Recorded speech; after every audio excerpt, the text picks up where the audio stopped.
Okay, let's go.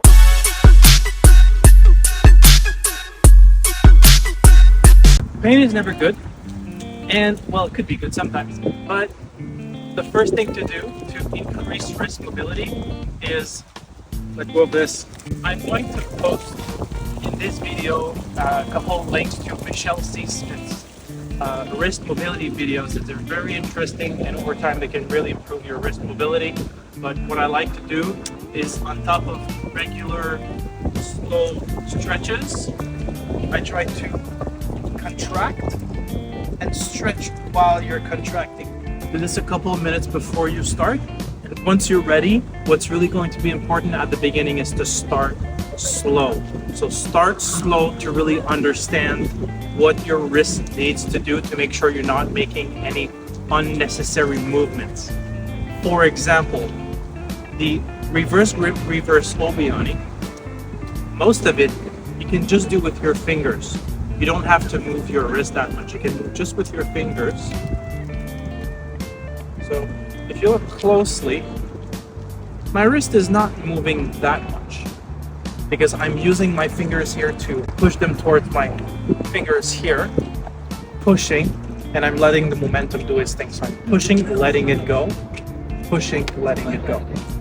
So I'm contracting here, and the rest, I'm just letting the flow do its thing. I'm not contracting anything here. For the reverse grip regular Obiani, of course, there's a bit more wrist mobility.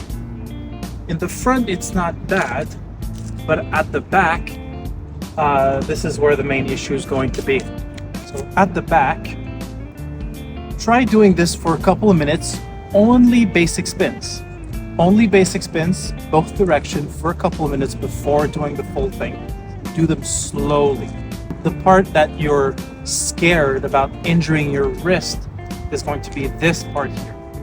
It's this portion. So do this portion slowly and safely first. Really use your fingers to compensate as much as possible if you don't have the wrist mobility you need. So let go. I'm only using my two fingers here. Be very mindful of where your wrist goes. Let go. Do it slowly first. Slowly first. And with time, go a bit faster. Don't be afraid to use your elbow and your shoulder to make the blade as straight as possible while still not hurting your wrist. So use all of this arm here. Your wrist is not supposed to hurt. Your elbow is not supposed to hurt. Your shoulder might get sore because you're using a lot of shoulder muscles and it's an effort.